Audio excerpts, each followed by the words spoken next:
What's up, Team Starlight? This past weekend over at WildCardCyclone, we hosted a CP Book of Moon tournament. The CP Book of Moon is valued at around $600. It's freaking amazing. It's a dope prize. On top of that, we were working with Pristine Protections with sleeves and Anti-Meta with a bunch of different merchandise that he had on top of getting packs and stuff. So it was a really dope tournament. 60 people ended up showing up. It's incredible for our first really big tournament that we ever had like this. Having such a big turnout from the LA scene was incredible. So thanks to all of you that did come out.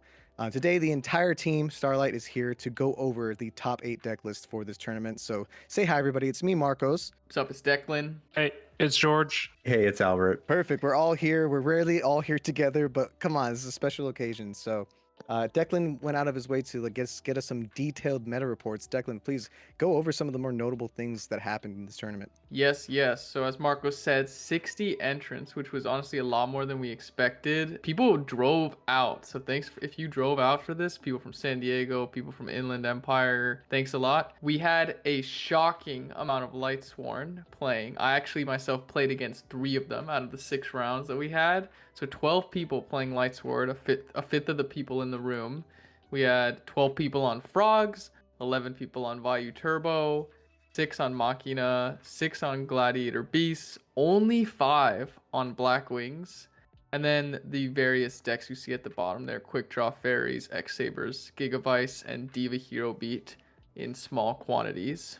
One other notable takeaway, apart from high Lightsworn count and low Blackwing count, was the low amount of combo decks. So only the 1 Gigavice and only 1 of the Frogs was Froggo TK themed. Everybody else was Hero Frogs. Yeah, no Dragon Turbo either. Exactly. So I don't know. Everybody always dooms and glooms about the combo decks, or maybe honestly over prepares for them. And this kind of tournament showed that maybe you should just be metagaming for some of these other decks like Machina, Lightsworn, Gladiator Beasts that are showing up in higher quantities, because you're more likely to face those decks.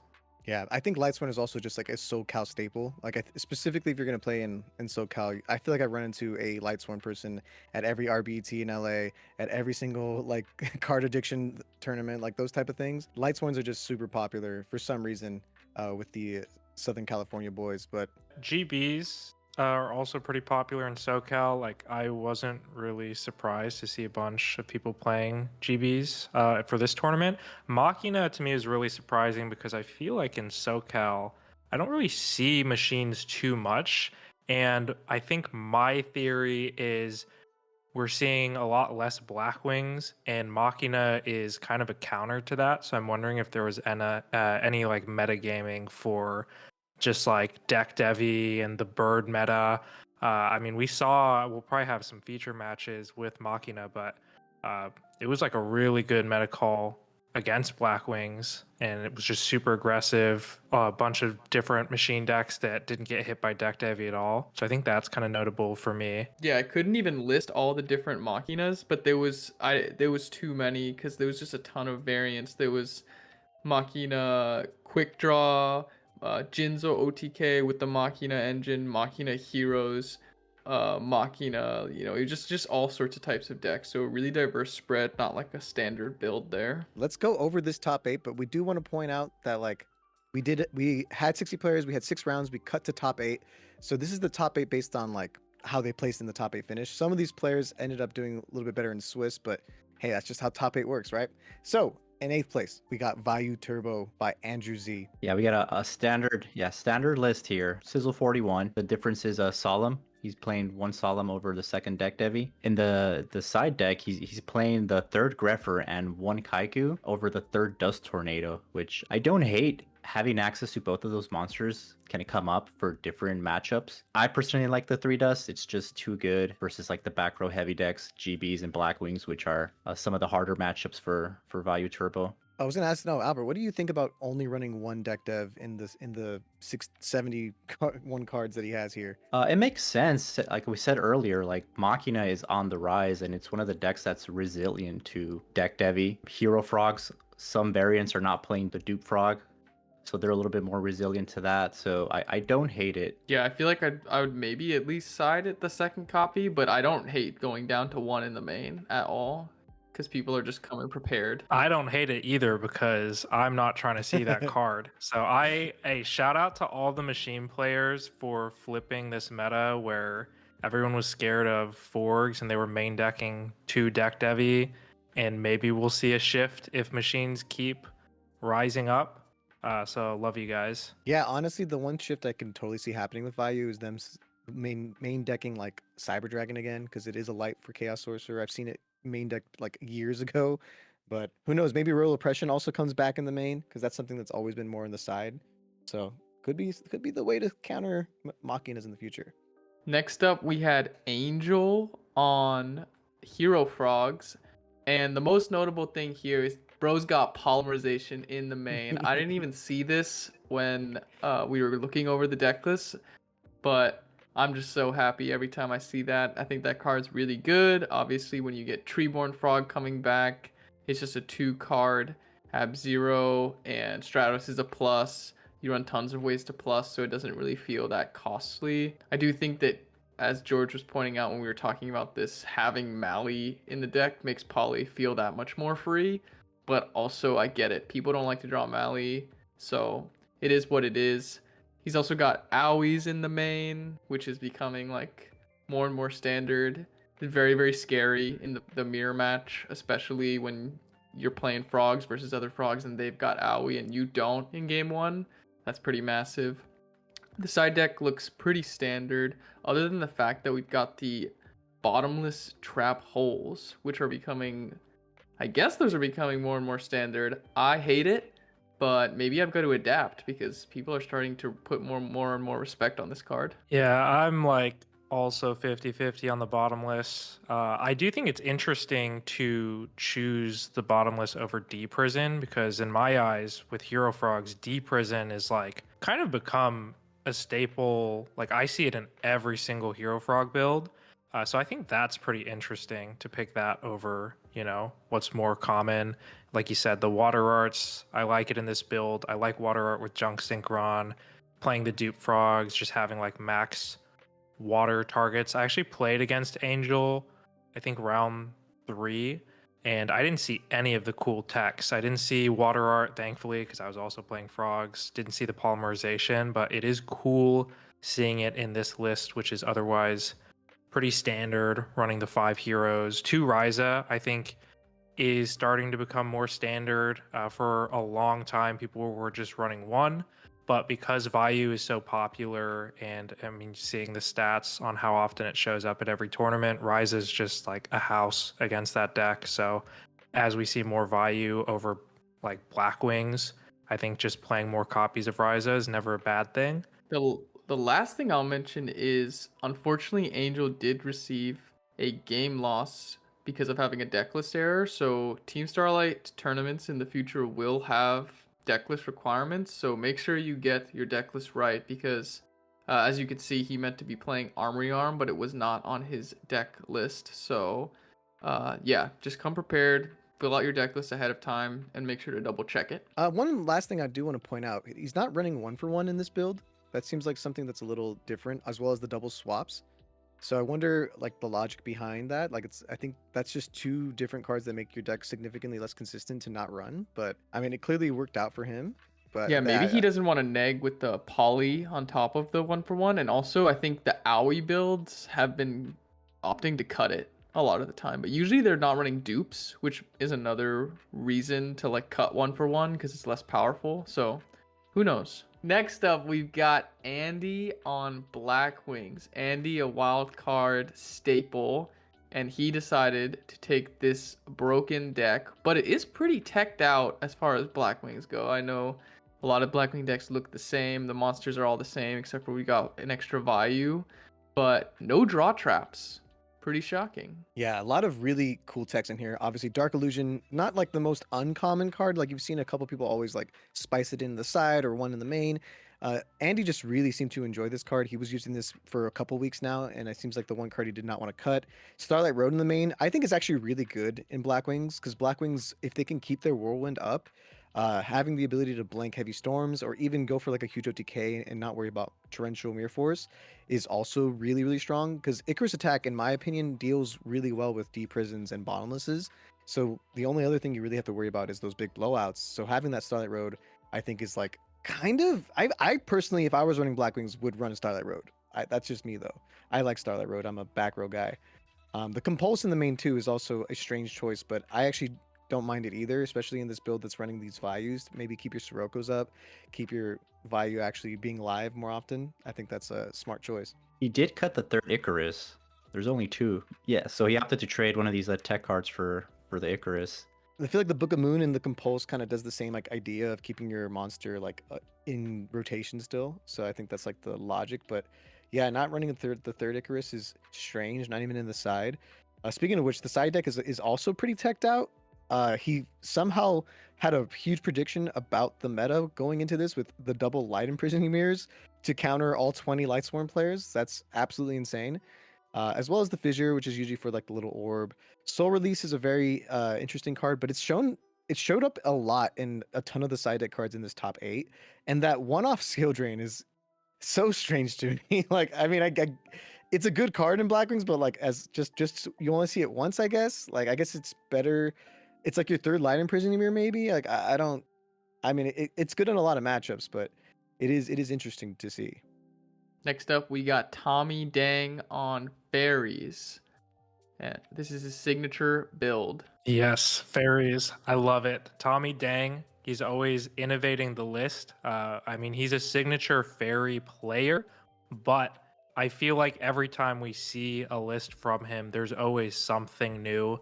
And in this case, we've got a few really cool techs in the main and the side. I think the biggest one in the main being the barrier statue. So we interviewed him and he was talking about having just like a searchable kind of like stop special summoning, and just in general, he's got the Christias, he's got the barrier statue, the oppressions in the main.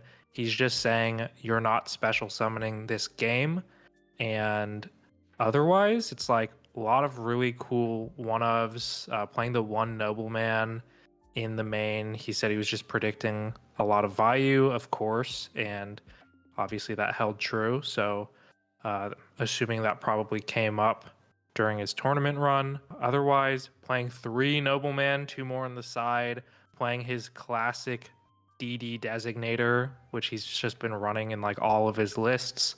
And the Swords of Concealing Light, I think, is also pretty interesting. The Swords of Concealing Light, I think, is like to combine with that Nobleman sometimes, because he has like a hella Noblemans in the side. He has 1 in the main, 2 in the side. That's like that's as many Noblemen of crossouts as people would run in like GOAT format. This is Edison format, my guy. It's like, it's really cool to see this really innovative list. I think one of the cooler interactions with Barrier Statue of Heavens is it makes your deck less susceptible to Shura, because if a Shura runs over a Shining Angel or a Nova Summoner, you're technically gonna summon your monster out first before they can summon out their monsters. So the Barrier Statue would come out, and then that would stop that Shura summon. So I do think making yourself a little bit stronger into the Blackwing matchup with that Barrier Statue option is super smart. I really respect it in this build. Yeah, Julio, one of the anti-meta members, representing his team, and it's not quite the Sizzle 41. He's only playing 1 hamster. He's playing a Lila, and he's playing a main deck Cold Wave. I was on the main deck Cold Wave for a while, and I thought it was really good, but more often than not, it felt dead in my hand. So I opted just to cut it. So I'm curious to see how it worked out for him this tournament run. The side deck looks pretty standard. He's playing a Kaiku over the 3rd Dark Grepher and a Soul Release. So 1 Crow, 1 Soul Release. You don't really see Soul Release in the Vayu Turbo side deck, so interesting choice to go with that. And MST in the side, I just noticed that, which makes sense because he's playing the Cold Wave. So not quite your Sizzle 41. He does have some tech choices, but yeah, it went well for him because he got 4th place. The abundance of Soul Release in these side decks, man, it probably made Lightsworn's day like super miserable. Like, I just like think about it. It's like one of the best side deck cards against Lightsworn specifically. That's like, actually a really good point, because spoiler alert, none of those Lightsworn decks made it to the top 8. So that could be like maybe one of the factors, you know, like everybody was on Soul Release. I think Tommy Dang was also playing Soul Release in the main, and I just saw him on stream just cooking people with it. So really interesting how Like maybe it was a meta call or maybe it just worked out, but I don't think any of us were anticipating a fifth of the players being Light Sworn, and it seems like it worked out for the people that thought that would happen. Yeah, it's crazy, man. That worked out, but cool. Good on them. Good on you, Julio, for getting 4th place. Shout out anti-meta. In 3rd place, we've got Ruben on Machina Hero. This is one of the decks that I'm a big fan of. I think it's just a really good engine deck because you play Machinas and you play Heroes, so you just have tons of +1s, tons of beaters, broken boss monsters in the form of Fortress and Absolute Zero. As far as Ruben's deck, I think like it's a little low on monsters. Like sometimes we've seen like Scrap Recycler and more like that style, or we see Eltonin, or we see the Submarine Roid. But it seems like he kind of cut down on all that fluff and is just playing like all the strongest machines and strongest heroes. And instead of that, he's just running triple draw traps to, I guess, make the deck more consistent and bait out back row removal before setting his like actual real traps. He's playing no brain control, which makes sense because he doesn't like run basically any conversions other than like Cyber Dragon and Fortress, which you don't really want to tribute summon often anyways. So that's why his extra deck is just kind of a meme because you're just never going to use it outside of your Miracle Fusions, your Chimera Techs, and your Prisma Revealing Terra Firma and your Starlight Roads. Side deck wise, like once again, Soul Release making another appearance again. It's like everybody just knew milling decks would be super prevalent. It makes sense. Consecrated Light is actually one of those cards that's super strong in this deck. It doesn't hurt any of your own cards, so you just get free value out of it. It also prevents the summon of Chimera Tech Fortress Dragon, which is another added bonus, which I do think makes these type of decks really good. And I think because you're running a Machina Hero deck, which is extremely like does not get deck dev. You have 2 cards in your main deck that can get deck dev. If anyone keeps deck dev in game 2 and 3, they're insane. So you can put in Consecrated Light, and that Consecrated Light is going to stick, which is like really broken. And I almost think you should run 2 in this particular build. I'm not really sure. I feel like against Black Wings, where you'd normally put in Consecrated, this deck just by looking at it seems like Black Wings isn't like a huge problem, but it's just like looking at all the cards, playing a bunch of good stuff. You have 2 deck devy targets in the main, and just watching him play on camera, the deck just felt really, really balanced. Like he was just getting pluses off the gear frames and the Stratoses, and Prisma was like a really great toolbox card that I'm sure because like we saw a pretty decent Machina size, like I'm sure he was able to Prisma send Cyber Dragon at least once, hopefully. But I mean, the list looks really fun to play, and it's just like a really good control style, just getting pluses, beating over your opponent, having all the traps, the compulses, 3 deep prisons.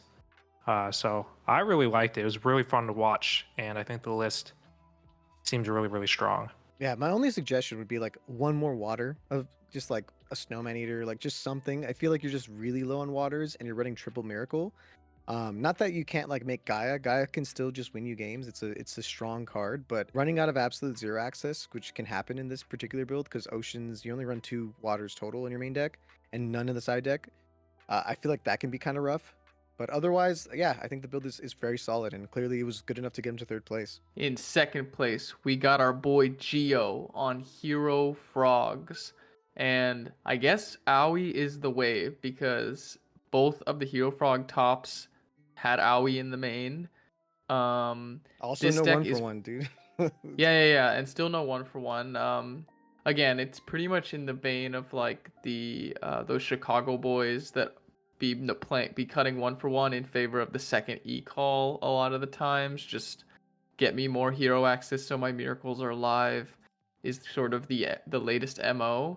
But I did think it was pretty cool that the Aoi decks both played dupe, because every time we've seen Aoi so far in Hero Frogs, it's been like a dupeless variety, at least in like kind of the major tops we've seen from it. So they both just said, no, dupe frog is still way too good to cut, but we are gonna find out a way to incorporate Aoi into the deck. I was gonna say, what do you think about double E call, dude? I was actually gonna say that obviously I'm playing like my own version of Hero Frogs currently, but back when I was playing like traditional Hero Frogs, this is like the exact list that I would want to play. So I was playing 2 E-Call. I really liked it because one of the things that turned me off about standard Hero Frogs was when you don't get hero access because you're not playing cards like Future Fusion or like in my case Grepher to be able to search out the heroes. So having just 4 copies of Stratos to keep your game plan consistent, I think is probably more valuable. It's kind of debatable right now if it's more valuable than, let's say, like the 1-for-1.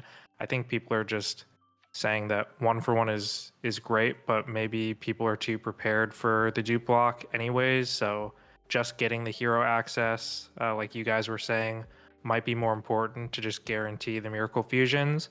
But I love I remember looking at this and I was just like, card for card, this is how I would want to play Hero Frogs. You're just playing a bunch of water targets, so those water arts will always be live. It's been like a while since I've seen 3 swaps in the main, and with the water arts, I always support that. He's playing the Unifrog, which people have been cutting, and I was just watching him cook with that Unifrog. So obviously that's really good. We're talking about the 2 Ryzas, same with the other list, really great against Vayu. And yeah, just playing all of the good stuff. Side deck, pretty standard. Playing the 3rd water art in the side, just maxing out. I feel like normally I only see 2. Everything else looks pretty standard. The 2 bottomless as well. Like Declan was saying earlier, that might just be something that people will explore more as the meta develops, but obviously it worked out for them. And drum roll, please. The most disrespected deck of the last 2 years took it home by Carlos on Diva Hero Beat.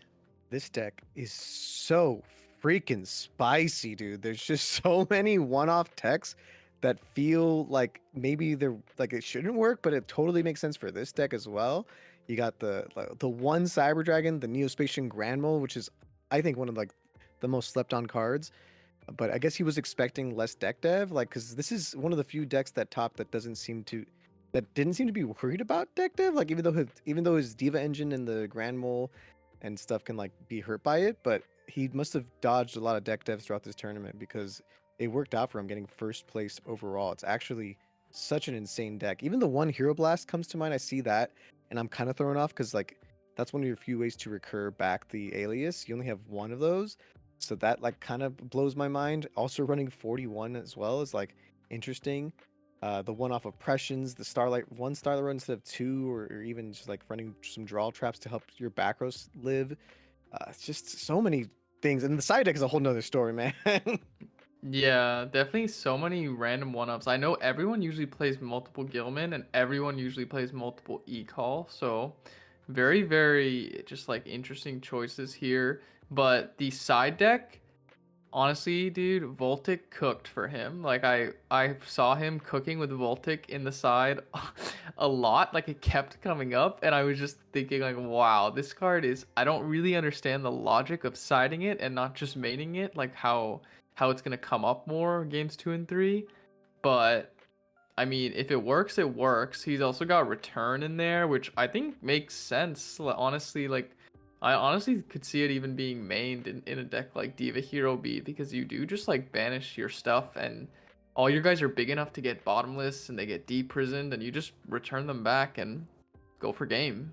Yeah, that's a really good point. I'm kind of surprised as well that return is not a standard in this deck. I mean, it's kind of losing representation, so we don't see too many people playing it, but in theory, 1 Miracle Fusion means that return is at a minimum like a free 6-star because you're always going to banish the waters, which are probably going to be divas plus the alias.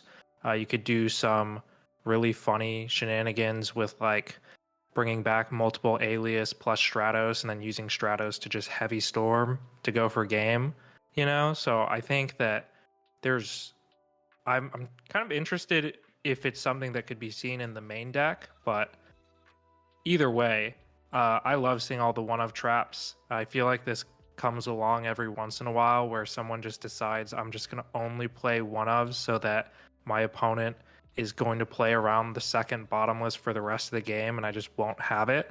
But otherwise, like you guys are saying, bunch of really cool techs. The Voltic is really funny. The Mirror of Oaths, I haven't seen that card actually being played in a while. Yeah, it was actually shocking because, well, normally I would think you would definitely not need this in Hero Beat because I just think of Mirror of Oaths as a GB side card exclusively, and this deck cooks GBs if we're being 100% real.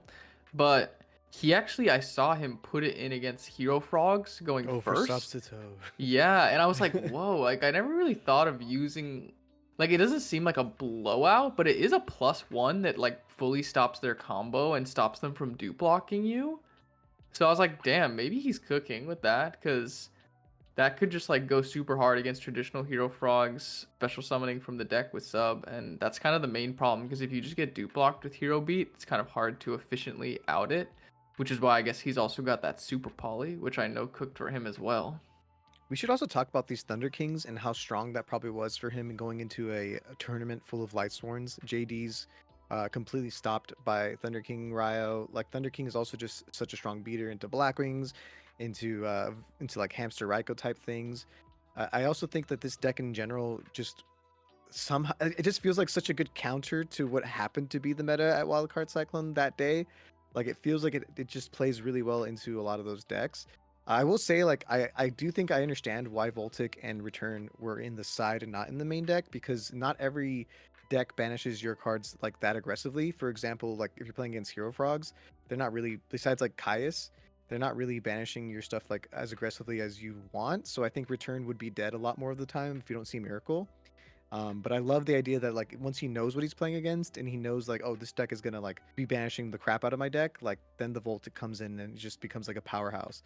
So I think like there's a nice level of restraint with him not main decking it, because it feels like such an obvious main deck pick in your brain until you run into a deck that doesn't banish you at all, like Lightsworn, which ended up totally working out for him. Yeah, I think that's a fair point on like the meta calls. This could be like a big contributor to why this deck got first, because you have Thunder Kings, like you said, for Lightsworns, and then Cyber Dragon in the main deck for the machines. So just having like favorable cards in the main deck for those matchups, which there was many of, to me kind of checks out. Yeah, this deck has been getting disrespected for far too long. I think it has a slightly rough frog matchup in my opinion, and then maybe like not the best value matchup. But if we're talking machines, if we're talking gladiator beasts, if we're talking black wings, this deck is favorable, honestly, into those matchups. And so I think people need to start respecting this deck a little bit more and maybe revisiting it. So congratulations to Carlos for the top, and I mean, what a freaking phenomenal tournament run. And I'm so glad that the thing that won our first tournament is something that, something that I feel like the Team Starlight fans and the Team Starlight, even the Team Starlight haters out there will love this deck, because I think it's just so unique and so fun. Congratulations, man. So we're really excited to host another tournament like this again. This one obviously went even a lot better than we were expecting. So I'm happy to say that we'll be planning another one in the future. So look out. Hopefully sometime maybe in the late fall. We'll keep you guys posted for sure. And with that, thanks for watching. And Team Starlight is saying bye. Bye.